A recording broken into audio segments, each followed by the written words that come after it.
تو ہمارے ہاں دین کا تصور یہ ہے کہ جو کام اللہ نے ہمارے ذمے لگایا ہے وہ کام تو کرنا نہیں ہے. سورہ معارج میں جو اللہ نے نیک بندوں کی صفات بیان کی ہیں، معاہدوں کی پابندی کرتے ہیں، نماز کی پابندی کرتے ہیں، بے حیائی سے بچتے ہیں، ان چیزوں پہ اجر ملے گا. اب یہ چیزیں ہیں نہیں، رسومات آ گئی ہیں. محرم کی الگ رسومات ہیں، سفر کی الگ رسمیں ہیں، ربیع الاول کی الگ رسمیں. تو ایموشنل ہو رہے ہیں ہم کہ نبی کی محبت میں، اہل بیت کی محبت میں یہ تو اس سے ہم پہ تو اثر پڑتا ہے، ایک دوسرے کو ہم متاثر کر لیتے ہیں. اللہ تعالیٰ ان باتوں کی بیس پہ اللہ نے جو اصول اور ضابطہ بیان کیا، اللہ اصول ضابطے کو چینج نہیں کرے گا. اللہ کہے گا الحمد سے لے کے والناس تک جو اہل ایمان کی صفات میں نے بیان کی تھی ان کو تم نے فوکس کیا نہیں، دائیں بائیں جو مرضی کرتے رہو تو اللہ پہ کوئی فرق نہیں پڑے گا، اس سے جو مرضی کرتے رہو. تو ہم لوگ بھی اللہ کو نا ایموشنل بلیک میلنگ کر رہے ہوتے ہیں. اللہ مجھے نبی سے اتنی محبت ہے، دیکھ میں نے اتنی بتیاں لگا دی اور حلوے بھی بانٹ رہا ہوں اور کھلا بھی رہا ہوں، میں نبی کا عاشق، نبی سے محبت. اللہ کہے گا نماز 5 ٹائم پابندی سے پڑھی ہے، عقیدہ توحید کا تھا، صلہ رحمی کی، رشتہ داری جوڑی تو نے، معاہدوں کی پابندی کی، لوگوں کو تکلیف سے بچایا. نبی نے فرمایا وہ شخص مومن نہیں جس کی زبان اور ہاتھ سے دوسرے مسلمان محفوظ نہیں. راستے آپ نے بند کر دیے، لوگوں کو تکلیف ہی تکلیف. تو اب آپ جتنا بھی ایموشنل ہو جائیں، اچھلیں کودیں اور ڈھین ڈھین یہ کرتے رہیں، بھائی خوب سمجھ لو، خوب سمجھ لو، اللہ کو آپ متاثر نہیں کر سکتے. اللہ وہ ان صفات سے متاثر ہوتا ہے جو صحابہ کرام کی تھیں، ایمانداری سے تجارت، 5 ٹائم نماز، جو اللہ کے بتایا ہوا ذکر ہے وہ ذکر، اللہ کا بتایا ہوا درود وہ پڑھیں پابندی سے، اور معاہدوں کی پابندی کریں، لوگوں کو تکلیف سے بچائیں، انسانیت کے لیے خیر خواہ بنیں. پتہ ہے آپ کو ہمارے نبی صلی اللہ علیہ وسلم منبر پہ بھی آپ کی جو خطبہ ہے نا، آپ کی جو تقریر ہے وہ بھی بہت ہی نرم لہجے میں ہوتی تھی. کبھی کبھار آپ کی آواز اونچی ہوتی تھی اور آپ کا ہاتھ اس سے زیادہ اونچا نہیں جاتا تھا. اس طرح جب آپ کسی بات کو جوش سے بیان کرتے تو ایسے بس. آج ہماری تقریریں دیکھ لو، ایک دوسرے کے خلاف فتوے بازی، غصے میں جھاگ نکل رہا ہوتا ہے، وہ بھی ویسا، وہ ایسا، وہ ایسا.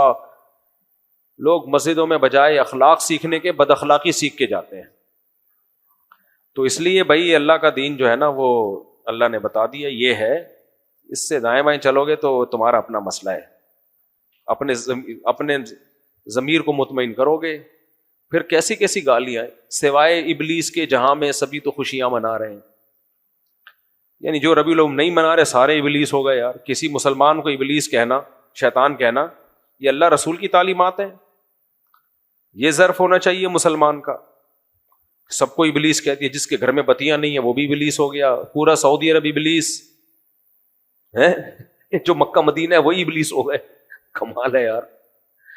لوگ کہتے ہیں ابھی نجدیوں کی حکومت ہے، تو جب حکومت نہیں تھی تو کون سا مناتے تھے وہ؟ سعودی عرب میں تو کبھی بھی نہیں منایا جاتا. جب ترکوں کی حکومت تھی تو بھی ربیع الاول نہیں منایا جاتا تھا. یہ تو ہم لوگوں نے بنایا خود ہی، ایک نئی چیز مارکیٹ میں لے آئے ہم. ہمارا پاکستان کا اسلام محرم میں الگ ٹائپ کا، سفر میں الگ ٹائپ کا، اور ربیع الاول میں الگ ٹائپ کا. تو میں تو یہاں بیٹھا رہا ربیع الاول میں نا 12 تاریخ کو. مجھے لڑکوں نے بتایا آپ کو پتہ ہی نہیں شہر میں کیا ہنگامہ آ رہی ہے. میں نے کہا ہمیں تو نہیں پتا. یار آپ کو پتہ ہی کوئی ایسا ہی مزہ آ رہا ہے. لوگ بتا رہے ہیں ایسا لنگر منگر بھی چل رہے ہیں، یہ بھی چل رہا ہے، وہ بھی چل رہا ہے، اور کیا کچھ ہو رہا ہے. کہہ رہے ہیں آپ کو پتہ ہی نہیں. تبھی ہمیں لوگ کہتے ہیں خشکے وہابی. خشکے وہابڑے، خشکے، ان کو کوئی عشق مشق ہی نہیں ہے. یہ تو بھائی قیامت میں پتہ چلے گا کس کو کس سے اللہ کے نبی سے محبت ہے نہیں ہے.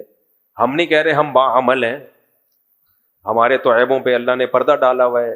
ہو سکتا ہے آپ زیادہ عشق رسول آپ کے اندر زیادہ ہو تو، لیکن آپ کے کہنے سے اللہ آپ کو عاشق نہیں مان لے گا. آپ کے اپنے طریقے سے، جس کو پشتو میں کہتے ہیں اخپل طریقہ، اللہ کے ہاں ہمارا اخپل طریقہ نہیں چلے گا. اللہ نے جو بتا دیا، صحابہ کو فالو کرو، تابعین کو فالو کرو، نبی کو فالو کرو ان کے طریقے پہ. تو بھائی انہوں نے کوئی ربیع الاول نہیں منایا، نہ انہوں نے محرم کے تعزیے نکالے، نہ چپ تعزیے. ایک نیا تعزیہ ہے مارکیٹ میں، چپ تعزیہ. نہ تلواروں والا تعزیہ، نہ چپ تعزیہ، نہ ربیع الاول، نہ حلوے، نہ رجب کے کوڑے مونڈے، سب غلط ہے بھائی، سب غلط.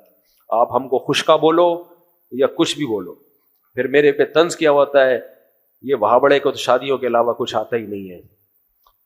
نہ آتا ہوتا نا شادیوں کے علاوہ کچھ تو یہ بھی بہت بڑی فضیلت تھی میں کہتا ہوں، کیونکہ شادیاں کرانے پہ ڈال دیا لوگوں کو. کتنی عورتوں کے گھر بس گئے بھائی، حرام کاریوں سے بچ گئیں، وہ زنا سے بچ گئیں، یتیم بچوں کو سہارا مل جاتا ہے. کچھ نہیں کرتے، شادیوں پہ ہی ڈال دیتے. یار یہ اس سے بہتر تھا. تو نبی کی کسی سنت پہ تو عمل ہوتا نا. 9 بیویاں نبی نے رکھی ہیں، ایک کنواری باقی بیوہ، طلاق یافتہ بیوہ. تو یتیم بچوں کو پالا ہے، وہ کام ہم سے دھیلے کا ہوتا نہیں ہے. وہ دوسری کر کے دکھائے، نبی کی محبت میں کلابازیاں کھاتا رہے گا، اچھلتا کودتا رہے گا، ایک حلوے کھا لو، لڈو کھا لو. اس کو بولا تیری خاندان میں ایک بیوہ ہو گئی ہے، تو کر لے. تپڑ ہے تو تپڑ ہی نہیں ہوتا. تو شادیاں تھوڑی نبی سکھا کے گئے ہیں. صرف شادیاں نہیں سکھائی نبی نے، بہت سارے کام سکھائے ہیں، لیکن ان بہت سارے کاموں میں ایک کام شادیاں بھی ہے. شادیاں بھی ایک کام. تو بہت سارے کاموں کی ہم ترغیب دیتے ہیں، خالی شادیوں کی نہیں دیتے. تو میری ذات سے تو بھائی جو مرضی کرو، میں تو شریعت بیان کر رہا ہوں، میں کون سا کوئی اپنے آپ کے نیک ہونے کا دعویٰ کر رہا ہوں. کراچی میں تقریباً چند روز بعد حکومت کے حکم کی وجہ سے راستوں کو بند کیا جاتا ہے، جس کی وجہ سے عوام اور ایمبولینس وغیرہ کو وہ شدید مشکلات کا سامنا کرنا پڑتا ہے. تو کیا جو پولیس اہلکار روڈ بند کرواتے ہیں انہیں گناہ ہوگا؟ بھائی پولیس تو پابند ہوتی ہے حکومت کے فیصلوں کے، وہ تو وہی کرے گی جو، ورنہ حکومت ان کو بہت سخت کیس بن جاتا ہے پولیس کے خلاف اگر وہ آرڈر کو فالو نہ کرے. البتہ جو مذہبی لوگ یہ کچھ کر رہے ہیں وہ بہرحال مجرم ہے. میں نے حدیث کئی بار سنائی ہے، نبی نے فرمایا سب سے آخری درجہ ایمان کا یہ ہے کہ راستے میں تکلیف دہ چیز اگر کوئی نہیں اٹھائے نا تو آخری درجے پہ بھی نہیں ہے. تو یہ تکلیف دہ چیز نہ اٹھانے پر ہے، اور راستے کو بند کر دینا تکلیف دہ چیز، یعنی یہ کانٹا پڑا ہوا ہے وہ اتنی تکلیف نہیں دیتا. اور حدیث کہہ رہی ہے کہ اس کو اگر آپ نے نہیں اٹھایا تو آپ ایمان کے آخری درجے میں بھی نہیں ہے. اور جو پورا جلوس لا کے روڈ بلاک کر دے، لوگوں کے آنے جانے کے راستے بند ہو جائیں، ایمبولینسوں کو مصیبت پیش آئے، اور دنیا کے کسی ملک میں ایسا نہیں ہوتا، یہ ہمارے یہاں ہی ہو رہا ہوتا ہے. یہ تو عین عذاب میں ڈال دیا آپ نے لوگوں کو. تو وہ ایمان کے آخری درجے میں بھی کہاں، تو پہلے درجے میں بھی نہیں ہے.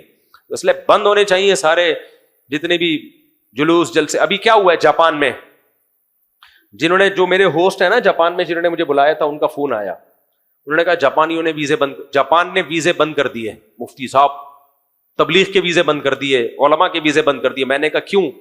کہتے ہیں کچھ لوگ گئے تھے یہیں سے، تو ربیع الاول کے موقع پہ انہوں نے جلوس بھی نکالے، روڈ بند کی، اور چندے بھی دبا کے مانگے. میں نہیں کہہ رہا سارے بریلوی ایسے ہوتے ہیں، چند لوگوں نے، بریلویوں میں بھی بہت سے لوگ ایک دوسرے کے مخالفت کر رہے ہیں ایسے ٹولے کی جو جس کا کام ہی چندہ گیری ہے اور ان کا کام ہی ہے. تو انہوں نے آج ہی کی بات ہے، آج فون آیا، کہہ رہے وہاں جا کے انلیگل چندے بھی مانگے، کیونکہ جاپان میں چندے کا بھی ایک اصول ہے، ٹرسٹ ہونا چاہیے، فاؤنڈیشن ہونی چاہیے اس کے لیگل. وہ جاپانی ایسے آڑے ترشے کام نہیں کرنے دیتے، آؤ بس کوئی حساب ہی نہیں ہے، کچھ بھی نہیں، مانگنا شروع کر دو. اور روڈ ووڈ کیا کہہ رہے ہیں، سب پہ جاپانیوں نے پابندی لگا دی.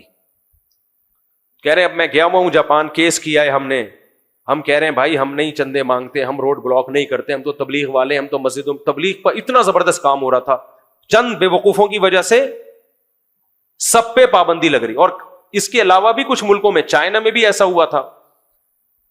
وہ لوگ کہتے ہیں روڈ کیوں بلاک کر رہا ہے بھائی تو، لوگوں کا، آپ چند آدمی ہیں ان کا اپنا مسئلہ ہے، تو آپ چند لوگوں کی، دیکھو میں نے مسجد کا مائک باہر بیان میں کھولنے کی اجازت نہیں دی، کیونکہ میرا جو بیان سننا چاہتا ہے وہ سنے، جو نہیں سننا چاہتا میں زبردستی کیوں سناؤں اس کو، جب میرا نظریہ نہیں ہے، جب دوسرے والے کا نظریہ نہیں ہے. اب میں دلیل یہ دوں کہ نہیں میں حق بات کرتا ہوں سب سنیں، یہ آپ بات تھوپ رہے ہو. تو میرے بھائی ربیع الاول سب کا متفقی رائے نہیں ہے کہ ربیع الاول منانا چاہیے، جلوس نکالنے چاہیے. کچھ لوگوں کی رائے ہے کہ ہونے چاہیے، کچھ لوگوں کی رائے ہے کہ نہیں ہونی چاہیے. تو جن کی رائے ہونے چاہیے وہ اپنی رائے سب پہ کیوں ٹھوس رہے ہو بھائی، کیوں روڈ بلاک کر رہے ہو؟ آپ انڈور کرو، انڈور محرم کے تعزیے بھی آپ کرو، انڈور آپ جو ماتم کی ہے وہ بھی کرو، ہمیں کوئی اعتراض نہیں ہے. انڈور جو بھی ہو آپ کا پرسنل معاملہ ہے، جو مرضی کرتے رہو، لیکن روڈ پہ وہی ہوگا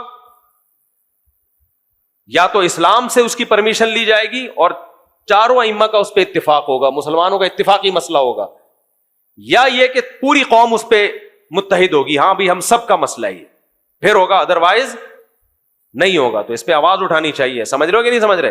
ابھی جاپان میں پابندی لگا دی, ویزا ہی بند کر دی انہوں نے, کوئی ویزا نہیں ملے گا, جاؤ. کتنی آزادی تھی یار وہاں کے. میں گیا تھا, اتنا کراؤڈ ہوتا تھا جاپان میں بیانات سننے والوں کا, اور بریلوی علماء بھی جاتے تھے, دوسرے بھی سب جاتے تھے. سب پہ پابندی لگا دی چند لوگوں کی وجہ سے. چائنا میں بھی ایسا ہی ہوا ہے. اور پھر ہم کہتے ہیں اصل میں ان کو اسلام سے نفرت ہے نا. پھر باتیں بھی ہم بیٹھ کے, بھائی اسلام سے نفرت ہوتی تو جلسوں سے پہلے بھی وہ پابندی لگاتے. تو یہ ہے حساب کتاب. تو یہ سب بند ہونا چاہیے سارا دھندا. کرنا ہے مسجد کے اندر.